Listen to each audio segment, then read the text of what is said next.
வேலூர் திருப்பதி தேவஸ்தான கோவிலில் தெலுங்கு வருட பிறப்பான யுகாதி பண்டிகையையொட்டி பெருமாளுக்கு வெள்ளிக்கவசம் சாத்துப்படி செய்தனர். காய்கறி, பழம், மலர்களால் சுவாமிக்கு சிறப்பு பூஜைகள் நடைபெற்றன.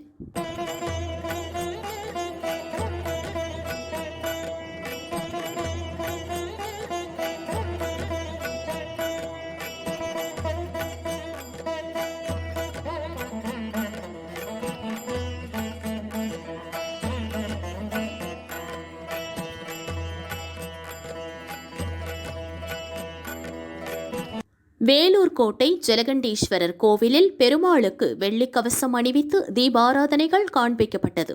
திரளான பக்தர்கள் கலந்து கொண்டு தரிசனம் செய்தனர்.